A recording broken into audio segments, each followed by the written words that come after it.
Assalamualaikum warahmatullahi wabarakatuh. Halo teman-teman, perkenalkan kami dari kelompok 1.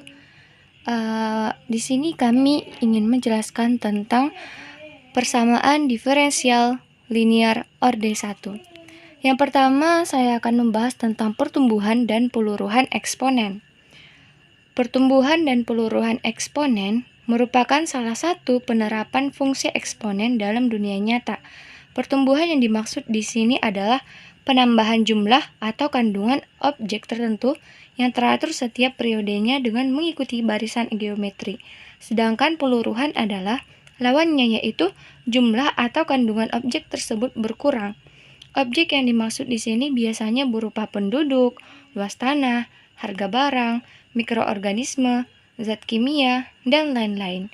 Yang pertama, kita akan membahas tentang pertumbuhan dan peluruhan secara eksponensial dengan rumus Pn sama dengan PO dalam kurung 1 ditambah I dikali N. Pn ini adalah jumlah atau kandungan objek pada setiap periode, dan PO ini adalah jumlah kandungan objek mula-mula atau P1. Sedangkan I adalah presentasi pertumbuhan, dan N ini adalah periode. Kita masuk ke dalam contoh. Di sini ada contoh banyak penduduk kota A setiap tahun meningkat 2% secara eksponensial dari tahun sebelumnya. Tahun 2013, penduduk di kota A sebanyak 150.000. Hitung banyak penduduk pada tahun 2014 dan 2023. Di sini kita disuruh untuk menghitung jumlah penduduk pada tahun 2014 dan 2023. Oke, di sini ada penduduknya awal-awalnya 150.000. Berarti yang 150.000 ini merupakan PO, I-nya 2%. 2% ini sama dengan 0,02 dan banyak penduduk pada tahun 2014. Karena di sini 2013, 2014 berarti N-nya itu sama dengan 1. Kita masukkan ke dalam contoh ke dalam rumus Pn sama dengan PO dalam kurung 1 ditambah I dikali N. P0-nya sama dengan 150.000 dikali 1, I-nya tadi 0,02, 1 ditambah 0,02, N-nya 1 dikali 1. 150.000, 1 ditambah 0,02 sama dengan 1,02. Berarti 150.000 dikali 1,02 sama dengan 153.000 jiwa. Jadi, jumlah penduduk pada tahun 2014 sama dengan 153.000 jiwa. Kemudian di sini kita ditanyakan 2014 dan 2023. Kita masuk ke 2023, berarti kalau 2014 tadi N-nya 1, berarti 2023 itu N-nya 10. Karena 2013 ke 2023 itu 10. Jadi kita masuk ke rumus Pn-nya sama dengan P0 dikali 1 ditambah I dikali N. P0-nya tadi 150.000 dikali 1 ditambah I-nya 0,02. Ini N-nya tadi 10, berarti dipangkatkan 10. Jadi 150.000 1,02 dipangkat 10 sama dengan 182.849.163 jiwa. Jumlah penduduk pada tahun 2023. Nah, yang kedua adalah pertumbuhan dan peluruhan secara linear. Beda dari yang tadi, kalau peluruhan itu dikurang, sedangkan yang tadi ditambah. Jadi rumusnya adalah Pn sama dengan P0 dikali 1 dikurang I pangkat N. Contohnya, suatu bahan radioaktif yang semula berukuran 125 gram mengalami reaksi kimia sehingga 12% dari ukuran sebelumnya setiap 12 jam secara eksponensial. Tentukan ukuran bahan radioaktif tersebut setelah 3 hari. Jadi dari soal yang ini dapat kita ketahui P0-nya sama dengan 125 atau ukuran mula-mulanya 125 gram. I-nya 12% diubah menjadi 0,12. Sedangkan N-nya, karena di sini adalah ukuran sebelumnya setiap 12 jam. Sehari 24 jam, berarti Di sini setelah 3 hari. 3 hari dikali 24 sama dengan 72. 72 ini kita bagi 12, 6 kali. Berarti N-nya itu sama dengan 6. Kita masuk ke rumus. Pn sama dengan P0 1 dikurang I pangkat N. P0-nya sama dengan tadi 125, 1 dikurang 0,12 pangkat 6 sama dengan 125 0,8 pangkat 6. Berarti 125 dikali 0,464.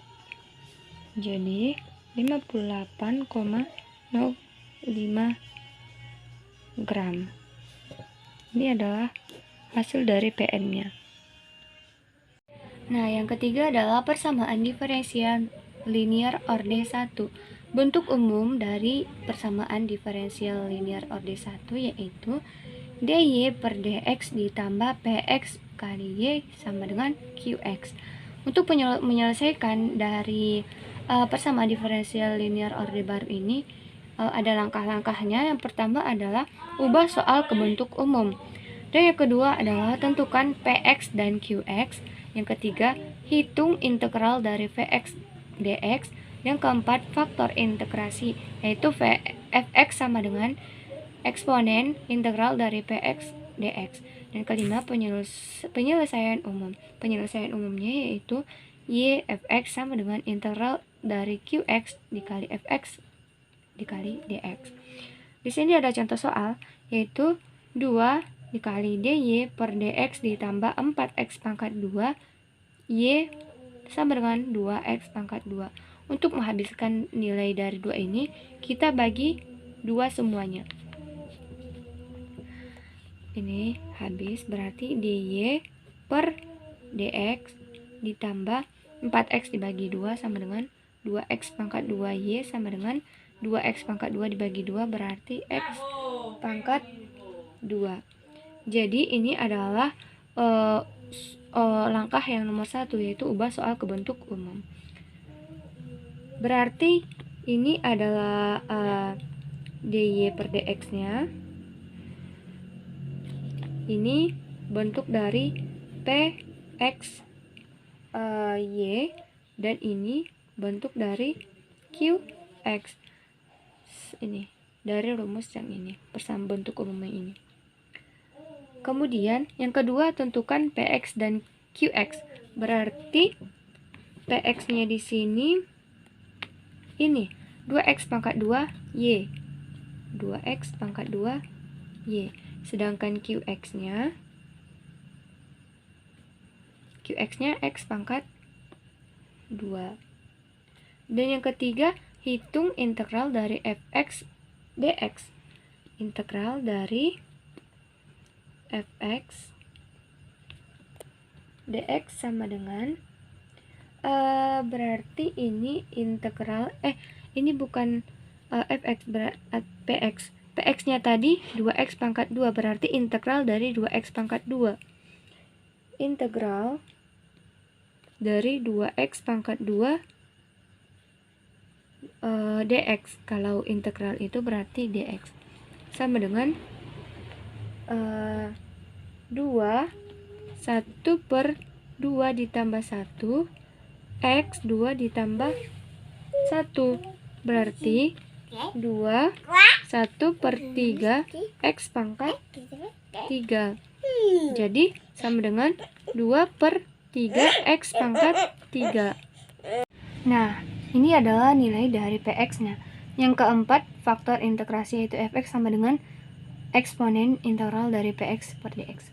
Berarti cara yang keempat itu fx sama dengan eksponen integral dari px dx. Px dx nya tadi udah kita ketahui 2 per 3, berarti kita tinggal masukkan saja. Berarti pangkat 2 per 3 x pangkat 3. Dan yang kelima, penyelesaian umumnya. Untuk penyelesaian umumnya, kita masukkan rumusnya dulu. Y fx sama dengan integral dari qx kali fx per dikali dx. Berarti qx-nya tadi x pangkat 2.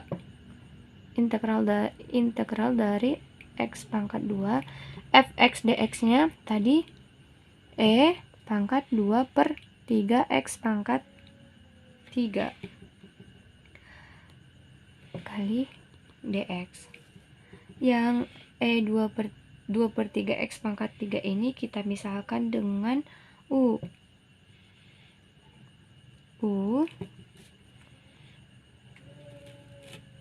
Masuk ke sini. U berarti nilai u-nya itu sama dengan 2 per 3x pangkat 3. du-nya sama dengan 2 per 3 turunan dari x pangkat 3 berarti 3x pangkat 2 dx. Kita kali berarti 2 dikali 3 6, 6 dibagi 3 2, berarti 2x pangkat 2 dx. Untuk menghabiskan 2 ini kita bagi 2 lagi, berarti sama dengan x pangkat 2 dx.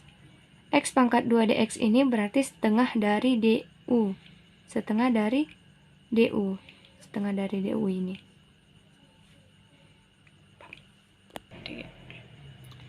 Jadi lanjutan yang tadi berarti sama dengan setengah integral dari eksponen dari u du sama dengan setengah integral dari eu tambah c. Jadi y fx sama dengan setengah e 2 per 3 x pangkat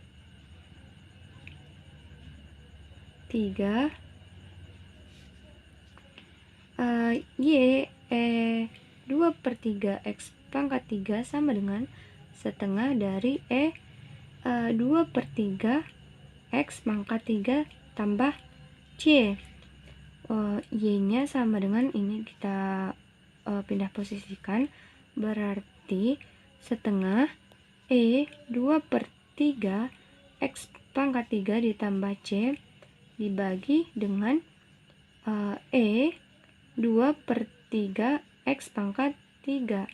Jadi setengah ditambah c per e 2 per 3 x pangkat 3 sama dengan setengah ditambah c, ini pindah ke atas, berarti nilainya menjadi min 2 per 3 x pangkat 3. Jadi ini adalah hasil untuk nilai y-nya. Sekian penjelasan kami dari kelompok 3. Kurang dan lebihnya kami mohon maaf. Assalamualaikum warahmatullahi wabarakatuh.